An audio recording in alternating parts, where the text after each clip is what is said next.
Aloha kakahi a kakako. E like hoʻi me na huakaʻi hele a pau o Hokuleʻa. He kumu, he manaʻo, a he pahu hopu koʻikoʻi no ko kēia hele ʻana. Ka waiwai o ke hua nune o eka ka lahui like ole e ola nei.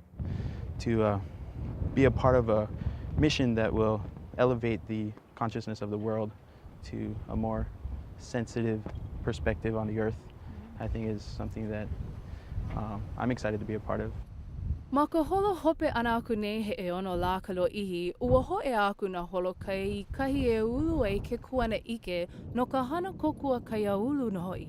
No kēia holo kai o Mark Ellis, he ʻohana no kona maʻaneʻi a ua ʻike ʻo ia he pōʻaia pili ia e paʻa ai na ʻano haʻawina like ʻole.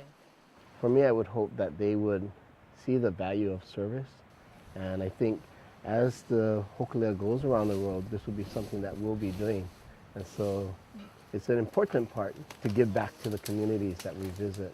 Ke pāne, ke kahi hanauna hou I keia I ke kuʻuna a moʻau kala koʻikoʻi o ka Hawaiʻi, a nui ko lākou mahalo a pīhoihoi no hoʻi I ke komo I keia hana. And then I got to go on this voyage and I was like, oh yeah, I can do this. You know, this is something I can connect to. The whole experience is just awesome. Yeah, every time I come on this boat, I feel privileged to be here and be a part of this. Mai ke aʻo I nā kiʻina hana kikoʻi, ke kipa ana I nā wahi kupai ana hano. Ai ke kiʻi ka ai nā ka ʻohana, e mau aku ana no ko mākou kukala aku I ka holomua ai keia huakaʻi puni honua ana. O wau no keia o ʻimi Kalili no Sunrise ma Hawaii News Now. Aloha.